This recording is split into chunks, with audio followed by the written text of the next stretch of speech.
Muito obrigada, Bruno, obrigada, Cris, pelo trabalho imenso que vocês têm na organização e possibilitação desse evento, né? Só uma correção, eu não estou mais na UFSC desde 2010, não 2020, tá? Então, 2020 foi agora, anteontem, né? Já faz mais de uma década que eu deixei de ser professora. Agora sou apenas pesquisadora e escritora palestrante, né? Então, eu quero agradecer também a presença de toda a gente que está aí, agradecer e antecipar que é preciso um pouquinho de paciência nos próximos 60 minutos, cada um, obviamente, fica à vontade para se levantar, fazer alguma coisa rapidamente durante a fala, se ficar muito cansativo. Eu só não posso falar livremente, porque o tempo tem que estar cronometrado. Então, para eu não me perder, porque as informações são muitas, eu prefiro fazer a leitura, então, de um texto que eu preparo, é um texto que eu escrevi 5 vezes, esse texto, até ele ficar de acordo com o que eu minimamente queria que ficasse, para poder apresentar a vocês. Então, vamos direto ao ponto. A origem dos termos fascista, fascismo. Os seguidores do regime fascista italiano, inaugurado por Benito Mussolini em 1925 e levado a efeito até 1945, quando ele foi condenado à morte no final da guerra, né, e foi fuzilado, adotaram como símbolo algo que remete à tradição jurídica do Império Romano. Lá, os juízes, no exercício de seus julgamentos, eram acompanhados por um servidor que carregava sobre o ombro esquerdo um feixe de varas atado por uma tira de couro. Essa tira é denominada uma face, com S antes do C, faces, né? Essas tiras. E esses homens, então, que eram presentes, estavam sempre presentes junto com o juiz, eram denominados de faces, como a tira de couro, ou faixas, se fosse para nossa tradução em português. Na história, paus e varas sempre foram usados para infligir punições físicas e para derrotar com golpes mortais. Na tradição portuguesa do direito, o juiz era obrigado a carregar uma vara quando saía à rua, tipo um cajado, para abrir caminho à passagem da lei. Ele não podia sair à rua sem aquela vara da justiça. Nas artes marciais, a faixa colorida à cintura, branca, amarela, verde, azul, vermelha, marrom e preta, claro que cada arte tem o seu arco-íris, mostra a gravidade dos golpes aos quais o lutador já se submeteu e aprendeu a resistir. Portanto, marrom e preto são as faixas mais altas na hierarquia. A cor preta foi escolhida pelo fascismo italiano e a marrom pelo alemão. No Brasil, no movimento integralista fascista brasileiro da década de 30, a cor verde foi a escolhida. Na leitura de hoje, vou tratar o termo fascista para designar aquele que acompanha quem detém o poder de ignorar a vara da lei em benefício próprio e dos seus, e de a aplicar cruamente em prejuízo de seus opositores. Para ser um fascista, é preciso garantir de vara em punho a passagem segura do guia ou mentor, cuja denominação varia de língua para língua, mas todos têm o mesmo espírito.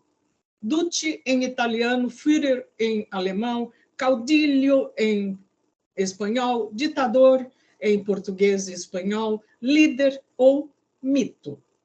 Fascistas são as seclas fanatizados.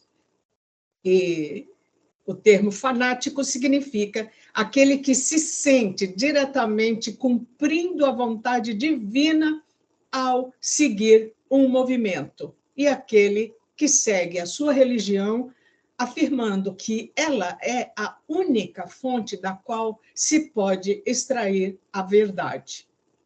Portanto, fanáticos são fiéis dogmáticos, né?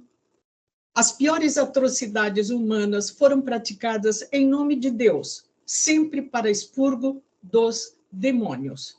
Judeus, hereges e mulheres chamadas de bruxas foram queimados vivos, dizimados em holocausto, que é o significado da palavra, é ser queimado vivo inteiramente. Daí vem a palavra holocausto. Ser transformado inteiramente em fumo, em português, né? Fumaça, em português do Brasil. Foram queimados em holocaustos para expurgar, limpar ou curar a sociedade de suas ambiguidades. Vou voltar à questão da ambiguidade e do desconforto dela na parte final do texto. Há muito o que fazer para deter o domínio do fascismo em nossas próprias mentes, como vimos na leitura da aula anterior. A começar por trazer todo o risco mental de sermos fascistas sem saber, trazer isso à consciência. Então, os meus estudos nos últimos anos visaram exatamente isso, dar um mergulho para compreender o supremacismo, o fascismo e o especismo lá em suas origens em nossas mentes.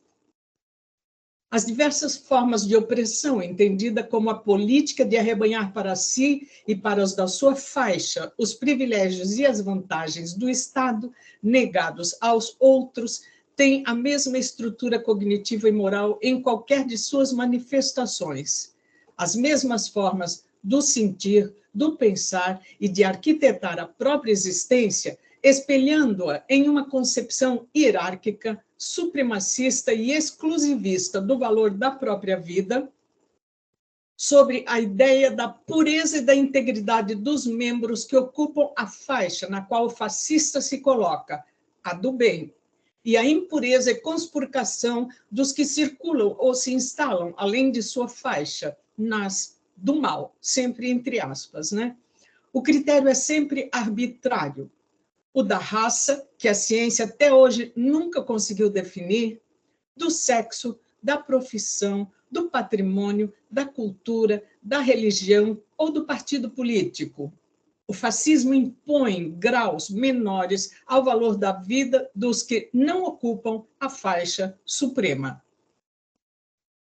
Para confirmar que os outros não têm valor, primeiro se degrada a vida deles, a imagem deles, por fofocas e calúnias. Difamações e teorias conspiratórias lhes atribuem aquilo que o David Livingstone Smith chama de subhumanidade. Como veremos no terceiro módulo, tal degradação é feita à custa do vilipêndio dos animais não humanos. Na sequência da degradação estética, social, econômica, jurídica e moral, os ataques se voltam contra o corpo dos que não portam à cintura a faixa suprema, preta, no caso italiano, marrom, no alemão, os uniformes, né? Estou me referindo agora aos uniformes. Por fim, quando são milhares ou milhões de corpos subhumanizados, apontados para receber o flagelo da vara, os fascistas aplicam a solução final, seu extermínio em escala industrial. Na discriminação de cunho fascista, certas pessoas que não têm certas características, que não são de certa espécie, e aí vemos uma espécie de especismo lá na raiz do fascismo, da autoproclamada como padrão e referência do que seja uma vida plena de virilidade, vigor ou, no caso das mulheres, fertilidade, portanto, são usadas, exploradas e escravizadas para agregar poder e maior visibilidade a quem as exclui, escraviza e, quando exaustas, as extermina. São muitas e variadas as características eleitas pelos supremacistas, usadas como faixas ou insígnias que os identificam como os mais vigorosos, os mais fortes, os mais poderosos, os mais valiosos. Sempre é mais, acima, né? Deus acima de tudo, eu acima de todos. É possível fazer a caricatura dos pretensiosos a tal poder. Invariavelmente, o portador da insígnia é um homem branco e vociferante, e os que o seguem portam suas armas. Quando a separação lampeja uma incoerência, o sistema trata de subdividir os graus mais elevados da hierarquia em subdegraus, para acomodar os inconformados dentro da própria casta dominadora. Assim, temos um sistema de castas muito bem explicado por Isabel Wilkerson no livro Casta, que já referi na aula anterior. Hierárquico, excludente, competitivo, mortal, frustrante e, sobretudo, ressentido. Ele atende aos poucos eleitos pelo Führer como dignos das honras e das glórias do seu poder. Führer, aqui eu estou usando o termo alemão, mas ele significa, em português, guia ou mentor. Aos demais, o sistema de castas obriga à obediência e à subserviência, às penas e às perseguições que selecionam quem porta a faixa dos dignos de serem mantidos vivos e quem porta a faixa dos condenados ao extermínio.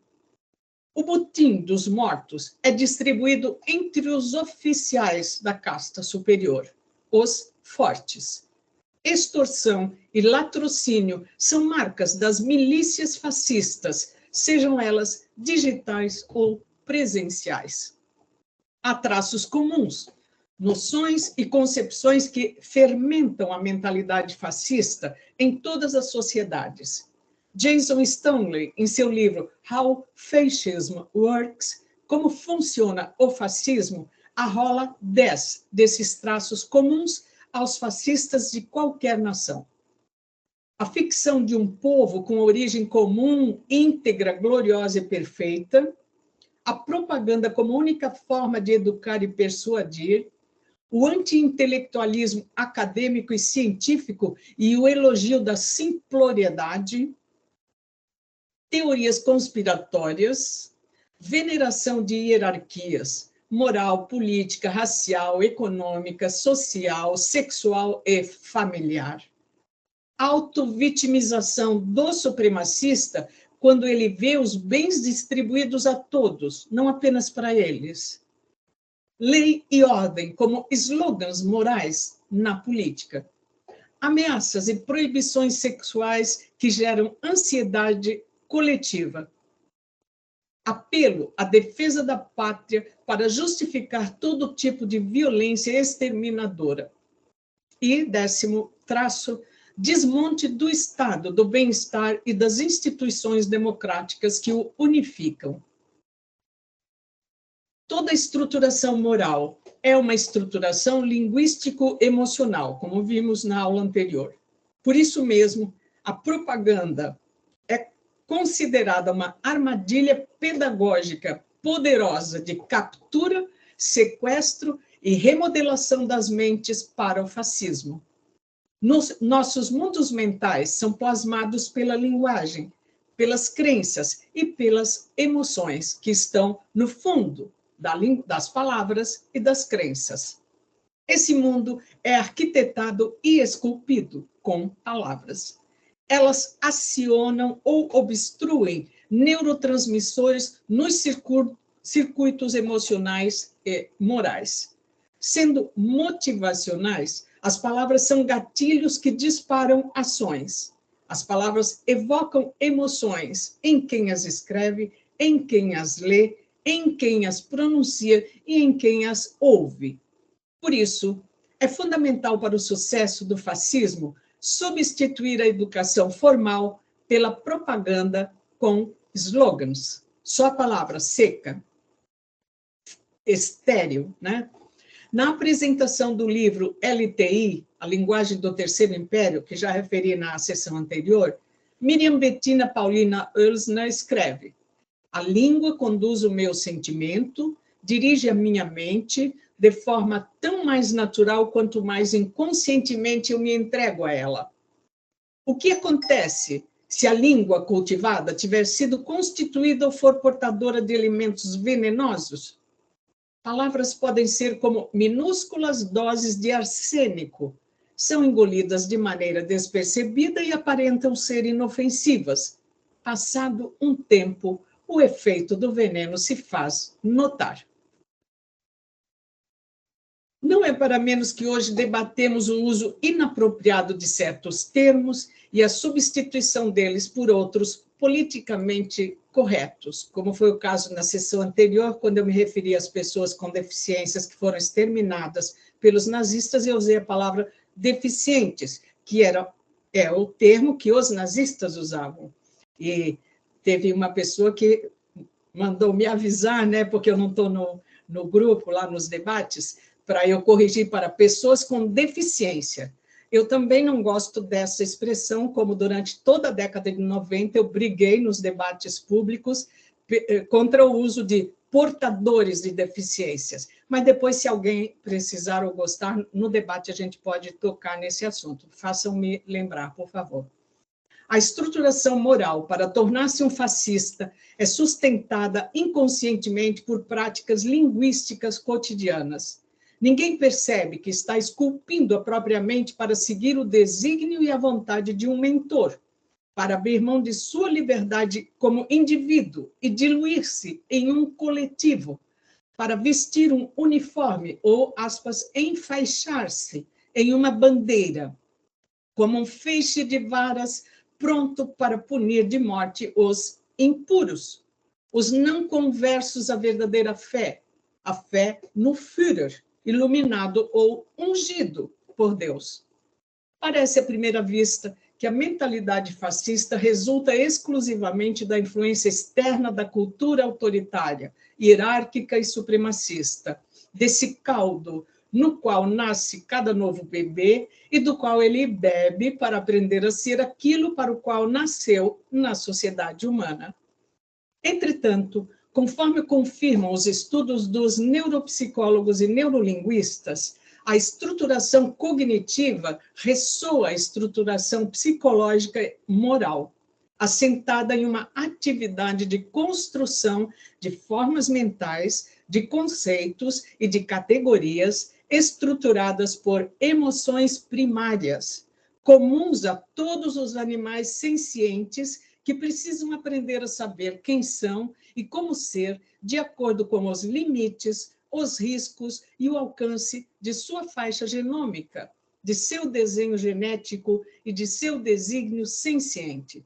As emoções estão aí nos animais para qualificar as percepções, para classificar as experiências e distinguir as favoráveis à própria vida e à dos seus, conceito do que é bom, das demais experiências ameaçadoras à própria vida ou à dos seus, conceito do que é ruim, do que não presta, do que deve se descartar.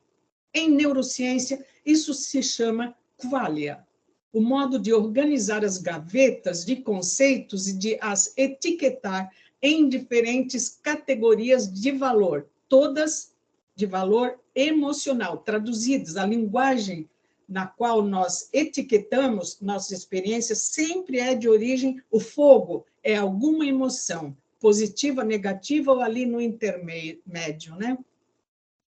Certas coisas, ambientes e presenças são guardadas e memorizadas como boas. Outras são lançadas às gavetas das qualificadas como ruins. O processo mental de distinguir as coisas, os objetos e as interações umas das outras desdobra-se por força da indução, aí sim, das instituições edificadas sobre tal modelo, em um padrão mais abstrato, o dos costumes tradicionais aos quais denominamos morais. É dessa estratégia neuromental de qualificar, diferenciar e enfaixar o que favorece ou o que ameaça os nossos interesses e a nossa vida que se extrai a força para abrir, no plano simbólico, do qual faz uso a política, faixas ou gavetas bem mais abstratas e perigosas, nas quais embutimos presenças que qualificamos como favoráveis aos nossos propósitos ou ameaçadoras à nossa existência, presenças do bem e do mal. O fascismo está estruturado sobre essa divisão, nós e eles, nós e os outros. O mundo da hierarquia de valor da vida, o mundo da política autoritária, está embalado ali nesse berço neuromental, que por si não é do mal, não tem nenhum propósito maligno, pelo contrário, nos ajuda a sobreviver desde muito pequenos, num mundo cheio de coisas perigosas. O mundo formado pela rede de conceitos e de classificações das nossas próprias experiências em boas ou ruins. Por essa via, é fácil manipular a mente de desavisados. Basta apelar para essa estrutura natural, básica, simplista e preenchê-la com etiquetas, emoções, conceitos, crenças e teorias, mentiras, fake news de inimigos mortais, para que se forme, aspas, a voz do povo, como sendo, aspas, a voz de Deus. Essa voz se expressa em slogans, nunca por argumentos. Por isso, é praticamente impossível o diálogo com um fascista. Sua mente está desenhada para qualificar, etiquetar, carimbar, como se diz hoje, lacrar, né? Não para questionar ou investigar de onde suas próprias crenças vieram. Os tentáculos emocionais, tanto em nós quanto nos demais animais, são, a um só tempo, de ordem ética, agora no sentido de a distinção entre o bem a ser feito e o mal a ser evitado, e de ordem estética, a distinção entre o que é bom para manter o contentamento e preservar a beleza do viver e o que ameaça esse contentamento, ou mesmo a beleza da vida. Em duas palavras, distinguimos, mais uma vez, entre o luxo e o lixo. O arcabouço moral, eu escrevi essa palavra antes do arcabouço fiscal, tá? Aí, quando veio o arcabouço, eu falei, não vou tirar não, mas vou deixar aqui. O arcabouço moral em cada um de nós está assentado sobre emoções contínuas, quer a pessoa tenha consciência delas, quer não. De um certo modo, o fascista está aprisionado em uma faixa emocional e linguística, ódio, raiva, ressentimento e prepotência, crenças avivadas por slogans. E estar fixado a uma faixa emocional e linguística ameaça a liberdade de expressão, que pode bem ser entendida como liberdade de autorrealização, sem impedir, sem atrofiar a liberdade de autorrealização dos outros. Na repetição de emoções de desagrado, formatamos nossa alma para ressoar apenas desagrados. Isso se chama intoxicação emocional, algo extremamente esgotante, perigoso, depressivo. Daí vemos nas práticas fascistas a intoxicação por certas palavras de ordem. Para relembrar, há uma estruturação mental coletivizada, supremacista, e há uma arquitetura de práticas mentais subjetivizadas, correspondentes àquela. Slogans ou gatilhos acionam certas emoções e disparam a carga adrenal que vicia o sujeito, turbilhonando sua mente com neurotransmissores que a mantêm em estado de alerta, em estado de medo pânico, como se algo ou alguém o fosse atingir de morte no momento seguinte. Tudo entre aspas. O comunismo, o petismo, o lulismo, o feminismo, o abortismo, o esquerdismo, o ateísmo, e assim por diante. Só uma palavra, joga, pá, acendeu o interruptor, a pessoa já entra no caldo efervescente do ódio. E ódio, lá no cérebro, é ácido, acidez, destrói os circuitos neuronais do pensamento, da capacidade de reflexão, de leitura, de compreensão do texto que está sendo lido.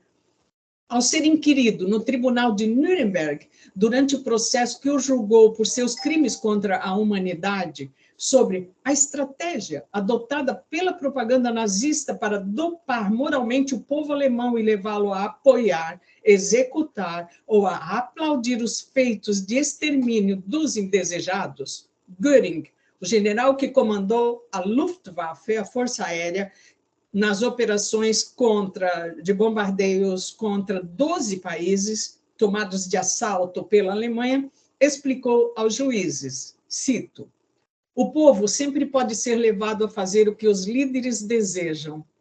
Tudo o que se tem que fazer é dizer que ele está sendo atacado e denunciar como não patriota quem pregar a paz, por expor a pátria ao perigo. Isso funciona do mesmo modo, seja lá em qual for o país. Fecha a fala do Göring. No prefácio do livro Animals in the Third Reich, Os Animais no Terceiro Império, publicado por Boria Sachs no ano de 2000, Klaus Fischer, professor de História Cultural da Europa Moderna e estudioso da Alemanha nazista e do Holocausto, escreveu, cito, o fascismo seleciona e arrebanha ódios seculares, preconceitos, estereótipos, crenças supersticiosas e percepções distorcidas da realidade. Envoltos nesse caldo emocional, os indivíduos entregam sua atividade mental a uma realidade paralela, a um mundo que supre sua demanda com emoções de desprezo pela existência do outro, sempre um inferior a ele, do diverso, e pelo desejo de extermínio de tudo o que viola a pureza de suas crenças. Fecha a citação. Enquanto permanece no campo dos estímulos malevolentes, o sujeito não sai da faixa nem do patamar no qual reafirma sua identidade emocional, como fascista.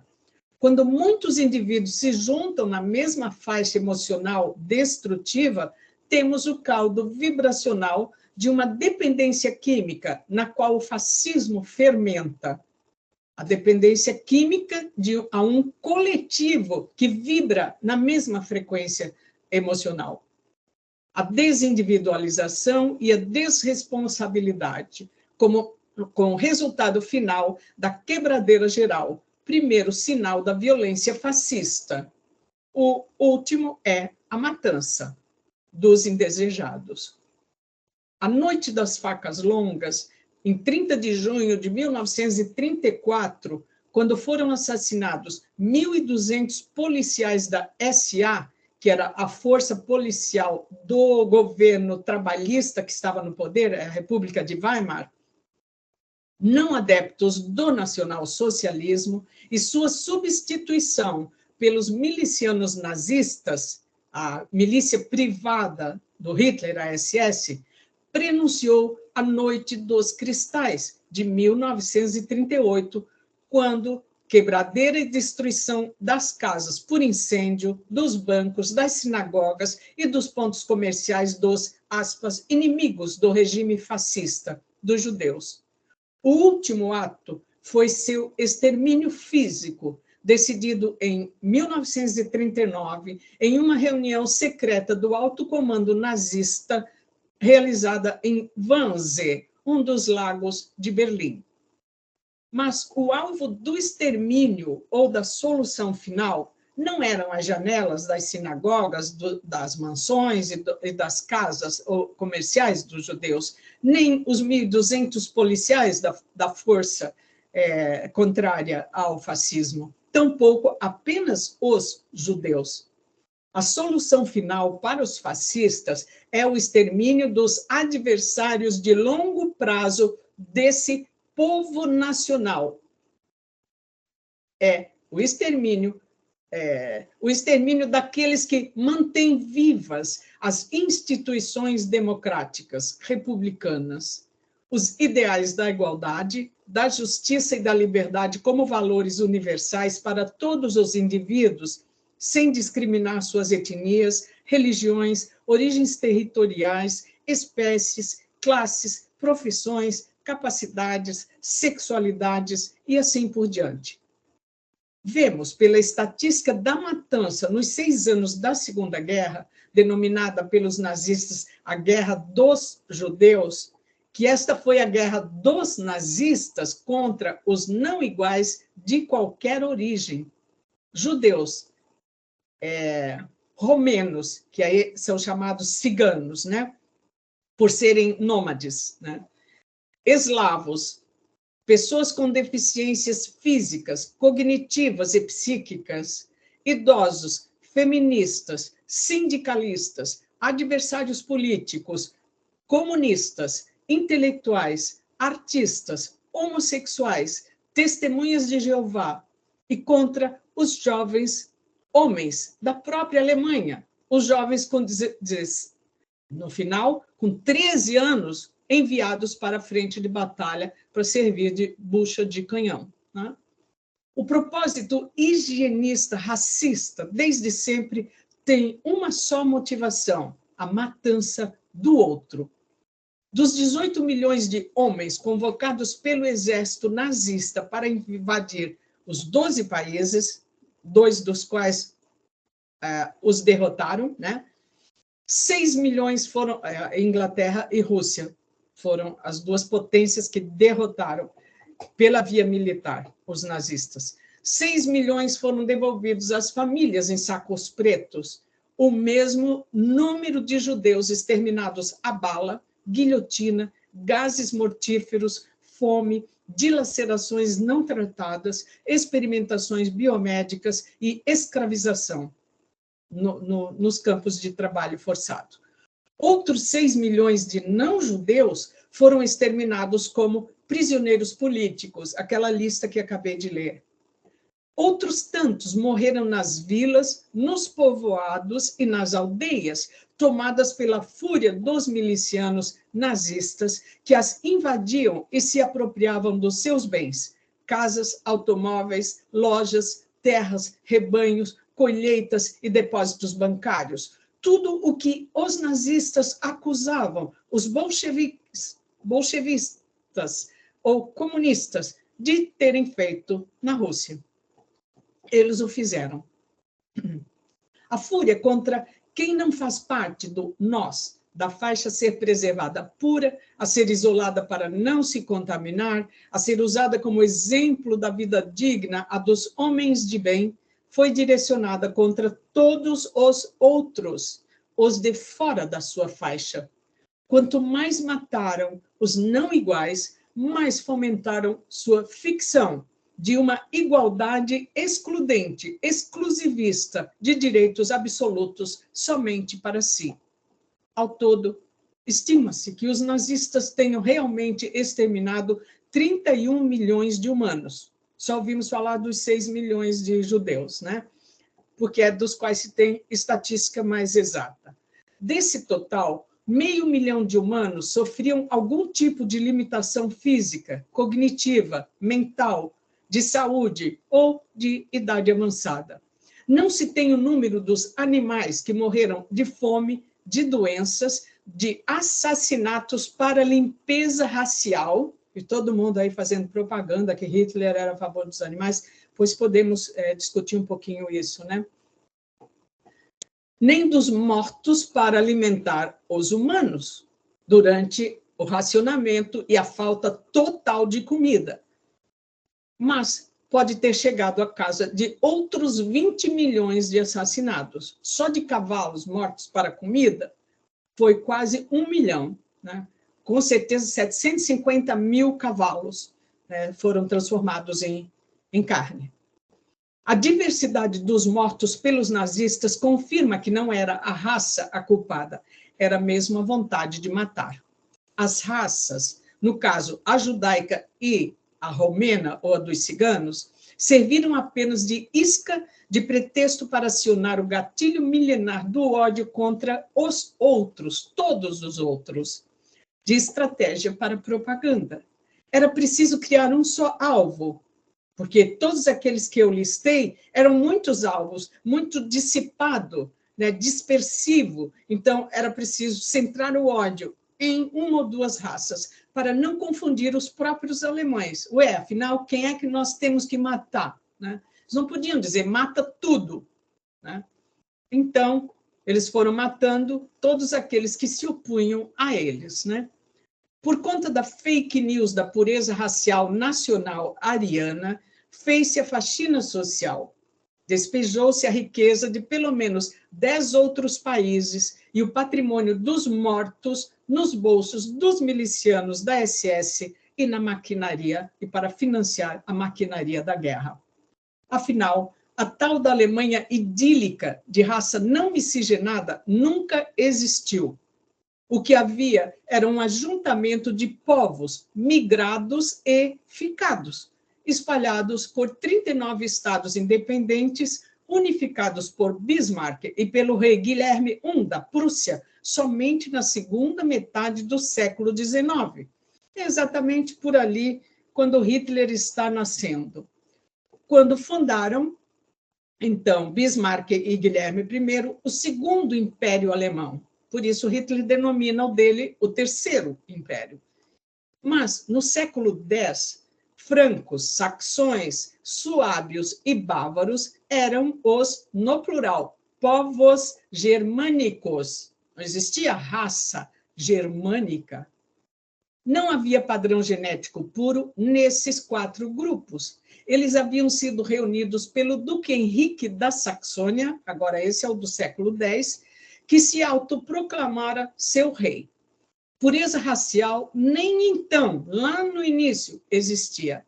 Em cada um dos povos reunidos para formar o primeiro Império Alemão, já se fazia presente o sangue de judeus e de outros povos migrados do Oriente Médio e da Ásia para a Europa, antes mesmo do início da era cristã. Cada um dos povos do primeiro Império Germânico carregava sua língua, sua culinária, suas mercadorias, suas profissões e técnicas artesanais, modo de comer, de vestir-se, de transar, de casar, de orar, de educar e de prosperar, miscigenados. Em seu livro, A Passagem da Grande Raça, publicado em 1916, adotado por Hitler como uma bíblia, e essa declaração é do Hitler ao próprio autor, o zoólogo e escritor estadunidense Madison Grant afirma: a cruza de humanos de raças distintas gera bebês nos quais predominam os caracteres do progenitor da raça inferior, entre aspas, né? Tese da miscigenação como causa da degeneração racial. Hitler copiou as leis de segregação racial, leia-se sexual, estadunidenses, inspirado pelas teses de Grant e de outros teóricos racistas, já então fascistas, estadunidenses. Isso está muito bem descrito no livro Casta, da Isabel Wilkerson. Com base nelas, em 15 de setembro de 1935, Hitler baixou as chamadas Leis de Nuremberg, proibindo a qualquer pessoa de origem judaica, cigana, eslava ou de outras etnias consideradas inferiores de transar, casar e ter filhos com uma pessoa ariana. Por isso é um regime chamado totalitário, porque é uma invasão total da privacidade das pessoas, as leis desses regimes fascistas. Quando a tese do sangue puro, como pretexto para congregar os membros da faixa superior, falha, esse é o caso do fascismo brasileiro, aqui não tem como evocar uma raça pura original, porque aí nós vamos ter que apelar para as milhares de etnias indígenas, né, dos povos originários, apela-se à não mistura ideológica. Por isso, apela-se à religião verdadeira, ao partido político verdadeiro, que acabam por ser substitutivos do sangue verdadeiro, o não miscigenado. Vemos, no exemplo do fascismo nazista, que a tese da construção de um povo nacional original, geneticamente puro, não tem a ver com um passado genético ou cultural comum aos da casta supremacista. Do mesmo modo, seria mera fake news afirmar que a política brasileira sempre esteve imune aos ideais socialistas, aos ideais de justiça e de igualdade raciais, sexuais, laborais, artístico-culturais. Sempre fomos uma mistura de culturas. de línguas, de gastronomias, de religiões e de anseios econômicos e políticos. A Constituição de 1988 reafirmou tais ideais. O que se propôs como limpeza moral nada mais foi do que a tentativa de impor às diversificadas culturas brasileiras um formato e padrão únicos, o milício neopentecostal que camufla armas dentro de bíblias. A distorção da história pela linguagem, a deformação dos fatos em fake fatos foi uma característica do Terceiro Reich, revelada pelo professor Viktor Klemperer, que já citei na sessão anterior, da Universidade de Dresden, escravizado pelos nazistas, mas poupado das câmaras de gás por ser um chamado judeu privilegiado, que eram os judeus casados com arianos. Entre 1933 e 1945, ele escreveu e conseguiu esconder na casa de sua amiga médica ariana os diários dos quais o mundo pôde obter informações preciosíssimas sobre a rotina da vida dos condenados à espera da execução. Um resumo de seus diários foi publicado, e no Brasil está traduzido como LTI, a linguagem do Tertii Imperii, e os diários na íntegra, que também estão traduzidos no Brasil, mas só se encontram hoje em sebos, foram publicados em 1995, 40 anos depois da morte de Klemperer, quando as duas Alemanhas finalmente se reunificaram no início da década de 90.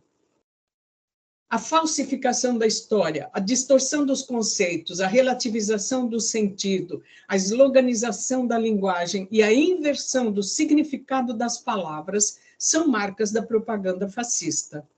O livro LTI é um dicionário dessa língua falsificadora, né?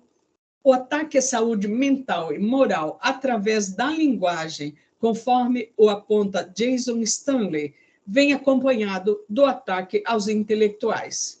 As palavras são rebatizadas e passam a receber sentidos fascinazificados. Hitler, Goebbels e Stalin criaram, aspas, a guerra de propaganda, para manter a mente dos seus respectivos povos ocupada exclusivamente com conteúdos produzidos em seus gabinetes de propaganda, denominados no romance de George Orwell, em 1948, de Gabinetes do Ódio. O filósofo político da violência David Livingstone Smith, em seu livro On Inhumanity, afirma: não se pode dar sentido às noções de nós e eles, esse separatismo, muito menos de humanos e subhumanos, outra forma de separatismo, sem incluir propaganda e ideologia como parte da equação. Hoje, temos as correntes de WhatsApp e os canais de influencers do ódio nas redes sociais, substituindo os jornais, as rádios, as revistas e as TVs nazistas. Enquanto a mídia financiada por empresas transnacionais propaga o que interessa aos pagantes e silencia sobre o que ameaça os interesses dos excluídos, a mídia crente propaga o que interessa aos crentes e os isola das informações sobre o que se passa de fato nas esferas onde circulam ideias opostas ao fascismo. Quando as palavras são depauperadas do seu sentido costumeiro, feministas não são mais as mulheres que lutam por sua dignidade.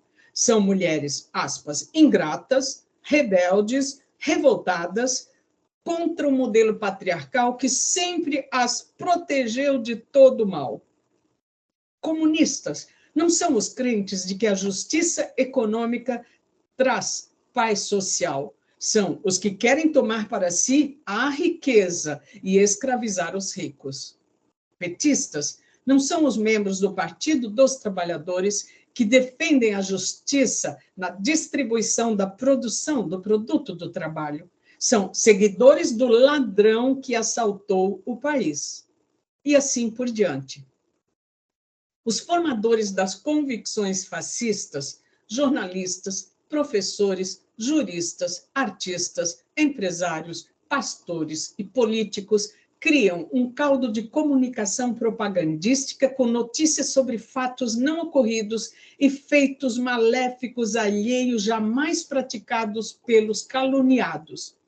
O motivo da mensagem não é passar informação, é acionar o desejo de fazer justiça com as próprias mãos. A tribo da faixa receptora e acolhedora das falsas notícias dirige seu ódio em uníssono, sua raiva, contra os de fora da tribo, contra os outros que não fazem parte dela.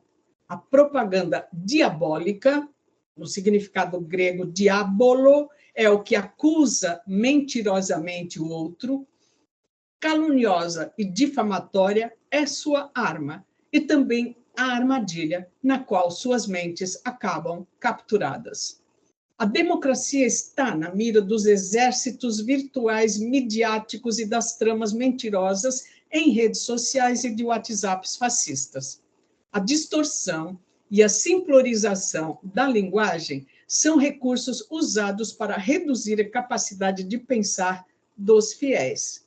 Reduzindo o significado das palavras e transmutando seu sentido antigo em novos sentidos sloganizados, fascistizados, a propaganda é recebida facilmente pelas mentes de quem, mesmo tendo cursado uma faculdade, sempre se deu por bem instruído e jamais abriu um livro, além da Bíblia, para decorar 2 ou 3 versículos e, de quebra, para descansar da decoreba, abriu alguma revista pornográfica. Na esteira dos ataques à linguagem, aos não nacionais, aos intelectuais, aos acadêmicos, às mulheres, aos cientistas, aos opositores políticos e às instituições do Estado Democrático de Direito, explica Jason Stanley, os fascistas atacam quem os critica por usarem ofensas, calúnias, difamações e mentiras como armas diabólicas de destruição. Para o fascista, a liberdade de fala, de usar as palavras como armas letais e de fazer propaganda caluniosa, diabólica, fazem parte do direito à liberdade de expressão. E as exigências da fala politicamente correta, do mesmo modo que o movimento das mulheres em prol da justiça e da igualdade entre diferentes gêneros e o dos negros em prol da igualdade para além dos tons de pele clara, são cerceamentos aos seus direitos naturais absolutos, direitos que, obviamente, só valem para os que estão na sua faixa supremacista, a da branquitude. Os estudos de gênero para os fascistas são ataques à tradição sexual patriarcal. Quem exige lisura no uso da linguagem discursiva, quem exige igualdade equitativa entre as pessoas de diferentes gêneros, quem quer o direito universal de acesso à produção da ciência, passa a ser taxado de comunista, marxista, esquerdista. O fascismo nazista seduziu o povo com narrativas românticas de busca por uma essência biológica pura, original, não contaminada pela influência externa dos povos migrantes, circulantes e ficantes. Do mesmo modo, o fascista brasileiro atual bate-se contra a influência de ideias migrantes, circulantes e ficantes, ideias que clamem por diversidade, criatividade, igualdade, justiça social e pela genuína liberdade de expressão. As instituições democráticas criadas para a proteção de tais ideias são alvo de fake news, de propaganda depreciativa e seus funcionários de ameaças. Governo, poderes judiciais, legislativos, midiáticos, acadêmicos, sindicais e movimentos sociais são não fascistizados, são alvos de ataque. Depreciando as instituições democráticas e derrotando a produção social do conhecimento, o fascismo derrota o ideal da igualdade e da justiça e reafirma o modelo de poder patriarcal pastoral, total, hierárquico e autocrático. O pastor que determina, maneja o seu rebanho. Em lugar da democracia, tem-se, então, uma hierocracia casada com a miliciocracia, o fascismo, forma essencial dos regimes totalitários. A razão pela qual as instituições democráticas e suas políticas sociais são alvos de ataques é que a democracia, para os fascistas, não está do lado deles. Ela impede que eles subam na hierarquia da vida por via do extermínio de outros. Para subir fascistamente na vida, tem que ser forte ou saber usar as armas que tem. De acordo com essa lógica, a política fascista se opõe às políticas sociais. O Estado deve forçar os indivíduos ao trabalho, ao empreendedorismo. O argumento é que, através do trabalho, o indivíduo assegura sua autonomia e dignidade, algo que a ajuda social não lhe garante por ser humilhante. A uberização vem a ser a solução que realiza a liberdade individual genuína? Ora, nada melhor para afirmar sua autonomia e dignidade do que formar-se em medicina, engenharia, direito ou filosofia e virar motorista de aplicativo, não é mesmo? O único progresso que Hitler suportava era o das ciências bélicas, em todo o seu leque. O aprimoramento das armas metálicas, químicas, de manipulação biológica e ideológica. Ele sonhava para o povo com um nível intelectual equivalente ao dos povos europeus por volta do primeiro século da nossa era. Não é por acaso que ele desmontou as universidades, expulsou dela os professores, os funcionários e os estudantes não arianos. Quanto mais apartado das ciências, das literaturas e das teorias filosóficas estiver o povo, mais à mercê da propaganda totalitária. A igualdade fundada na distribuição justa dos bens materiais e no rodízio do poder, das liberdades individuais e do respeito aos fundamentos da paz entre os cidadãos é denunciada como antinatural. Em lugar da liberdade democrática, caracterizada pelo rodízio no exercício das funções do poder político institucional, a ditadura fascista visa restabelecer a obediência total, colonial, imperial, pastoral a hierarcas perpétuos. Segundo Stanley, o programa político autocrático tem uma estrutura e um desígnio hierárquico. Isabel Wilkerson identifica no poder hierárquico a estrutura de castas, pois ele destitui do poder e do acesso aos bens os cidadãos de um mesmo país, atribuindo bens de acordo com graus de mérito ou proximidade com o poder central, e negando-os a quem se opõe aos dominadores. Ou, agora tudo entre aspas, expressões, o preto bom, o judeu bom, e, no caso brasileiro, estadunidense, australiano e neozelandês, o indígena bom é aquele que se submete à supremacia branca, que aceita a degradação do valor da sua vida, aquele que reconhece seu lugar, aspas, né? Na hierarquia castista e não questiona sua condição degradada e quase sempre degradada, porque esses povos são sempre alijados dos seus territórios originais. Em nosso país, a introjeção dessa ideologia da branquitude está no dito: cada macaco no seu galho. No sistema capitalista castista, a hierarquia é arquitetura. Ela verticaliza a riqueza e aprisiona os bens nas mãos da cúpula do poder, enquanto alicia os excluídos para que se organizem sua vida de acordo com as leis do mercado, sem esperar contrapartida do Estado. O Estado pertence a eles, é propriedade privada deles. Eu sou o Estado, né? Sendo escassos os bens do Estado, eles são reservados à tribo dos que se reconhecem como nós. Os outros devem ser eliminados da competição e suas vidas maltratadas a ponto de eles se sentirem indignos dela. A solução final é seu extermínio. Os não brancos, judeus, indígenas, pretos, imigrantes, sofrem restrições degradantes em seus direitos fundamentais individuais e coletivos.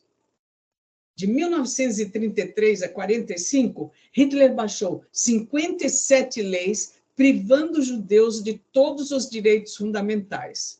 Anotei-as ao longo da leitura do livro Os Diários de Viktor Klemperer, que ele não faz uma lista, eu fiz essa lista.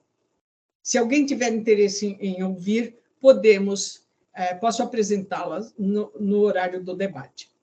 O mito do mérito ou meritocracia, como forma de alcançar a riqueza e o poder associado a ela, imortaliza os mesmos sujeitos nos mais altos cargos do Estado e em funções privilegiadas, passadas de pais para filhos, netos e bisnetos. Quando não todos juntos ao mesmo tempo, ocupando cargos no Senado, na Câmara Federal, nas assembleias legislativas e nas prefeituras. Né? Uma vez beneficiados pela estrutura castista e hierárquica, os hierarcas criam um mito de sua própria superioridade e mérito para legitimar suas ações ilícitas. Eles não abrem mão de privilégios nem das benesses do Estado. Os bens ficam congelados do Estado em suas mãos, nas castas superiores, e apenas a eles são atribuídos com naturalidade. Quando os excluídos lutam para ter acesso aos bens inacessíveis, salários dignos, moradias decentes, saneamento, assistência à saúde, transporte confortável, estudo em nível superior, exercício de funções e cargos qualificados, os supremacistas os acusam de estarem roubando deles um direito, de lhes causarem prejuízo e injustiças. Por fim, quando os opositores destronam os fascistas, esses se vitimizam, convencidos de que o poder foi construído para permanecer por milênios em suas mãos. Qualquer mudança de roteiro é vista como injusta e persecutória. Quando o outro, até então excluído, é tratado com respeito e justiça, o fascista se declara discriminado. No seu entender, a igualdade só existe em moldes hierárquicos, meritocráticos, excludentes. Jamais ela deve ser um atributo de indivíduos, a menos que eles tenham ingressado na faixa dos seres superiores. Se a igualdade se torna includente e é difundida, então ela é injusta para quem está bem assentado no degrau superior que o sistema lhe designou desde sempre. Os modos, mais 5 minutos ou 6, tá? Os modos de pensar, de sentir e de interagir supremacistas são fermentados pela quase impossibilidade mental natural dos humanos de pensarem nos outros como iguais a si. A igualdade não é, portanto, um conceito natural. Ela é um princípio do respeito moral pelo outro, pelo diferente de nós, eleito como ideal fundante das democracias. Os povos que escolhem o regime político democrático carregam em suas entranhas eles mesmos o estranhamento ao outro. Eles são constituídos por múltiplos diferentes, por humanos nascidos em seu território, por humanos vindos de outros territórios para ali residirem, e por humanos que chegam ao seu território dia após dia ou dele partem. Em outras palavras, por povos originários, por migrados que ficaram e por transeuntes em trânsito. Dou como exemplo Atenas, na Grécia, tida como berço da democracia, e Brasil e Estados Unidos da América do Norte, que a adotaram em meio ao sistema castista escravista, o que já é uma contradição, né? Dominado por poderosos que não se veem iguais àqueles a quem escravizam. Nesse caldo de culturas, uns olham para os outros não como seus iguais, enquanto olham para si como diferentes dos outros para mais. Ao fazerem isso, o que esses veem são desigualdades. estranham-se as línguas, os cheiros que vêm das cozinhas e são exalados pela pele, as vestes, as preces, as danças, as permissões e as proibições sexuais. E bem lá no fundo da alma, humanos de todas as culturas, em seu afã de se afirmarem como mais iguais do que os outros, isso é uma referência à Revolução dos Bichos, né? Outro romance do George Orwell, carregam um desejo secreto de fazer prevalecer a sua cultura frente às demais. Portanto, um desejo inconsciente de matar as outras culturas, as diferentes. Com isso, carregam também o medo pavoroso de verem suas culturas tomadas ou sobrepostas pelas demais. Portanto, a fobia da mistura, da ambiguidade, da miscigenação. Em termos atuais, o medo da dissonância cultural. E de onde vem esse desejo de morte? Senão do desconforto de olhar para o outro e nele ver algo semelhante e algo distoante de si. O impulso básico, emocional e costumeiro é o de eliminar no outro aquilo que destoa de nós. O de negar que haja em nós os traços que, ao vermos nos outros, destoam daquele padrão que dizemos ser o nosso, belo, íntegro, puro, não contaminado. Se mudar o outro não é possível, resta a solução final: eliminá-lo do campo, pois ele destoa ambiguamente de nós. Quer dizer, está em nós, mas nós não nos tornamos conscientes daquele traço em nós. Então, nós só conseguimos ver quando esse outro está diante de nós. Aí ele nos espelha, e disso vem um desconforto muito grande. Boria Sachs, em seu livro Animais no Terceiro Reich, reconhece o desconforto como a incapacidade de tolerar ambiguidades, o que Leon Festinger investigou em seu livro A Teoria da Dissonância Cognitiva, já em 1957.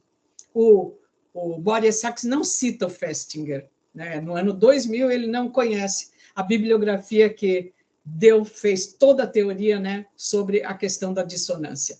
Nas palavras de Sachs, sociedades raciais puras jamais podem ser outra coisa a não ser um fantasma, em um mundo no qual os povos e as culturas se misturaram desde tempos imemoriais. A percepção da ambiguidade ou dissonância cognitiva é desconfortável. Crescemos na estruturação mental que exige a separação das coisas do mundo entre as que podemos ingerir, quer dizer, botar para dentro de nós, admitir em nós, as lúdicas, as que podemos usar, brincar, e as imundas. Quando vemos algo que parece misturar elementos de uma das faixas nas outras, temos uma reação de estranhamento, porque aprendemos que não devemos brincar com a comida e não devemos comer os brinquedos. E, fundamentalmente, não devemos brincar com o cocô, muito menos comê-lo. Aprendemos, portanto, a repugnância pelo que carrega em si tantas coisas estranhas e ameaçadoras à nossa integridade e pureza. Esse estranhamento, ao que mistura, pode ser manipulado perfeitamente para fins políticos fascistas. O fascismo o faz, expurgando do campo o que representa ameaça à integridade, o que miscigena povos, línguas, religiões, ideais políticos, dietéticos, de sociedade e de sexualidades. Enquanto não é possível eliminar do campo o objeto ambíguo, o fascismo apela para eliminar das mentes a simpatia, a empatia ou o desejo de pertencer a esse outro mundo ou o de acolhê-lo em si, e o faz pela propagação das ideias que faxinam do campo apelos abertos à miscigenação moral, à aceitação de valores que são fundamentais para os outros, ainda que não sejam fundamentais para nós. Últimas 6 linhas. Em outras palavras, o fascismo revela a incapacidade de evoluir da estruturação básica mental para níveis amplos de racionalidade, de lidar com a dissonância e desfazer seus nós em nós. Essa incapacidade torna-se a armadilha diabólica da propaganda fascista, no sentido grego de diabolo, aquele que propaga mentiras, difamações, calúnias e injúrias para formatar as mentes, além do mero desconforto das dissonâncias cognitivas e morais, transportando-as para o campo da raiva e do ódio ao dissonante. Namastê. Muito obrigada.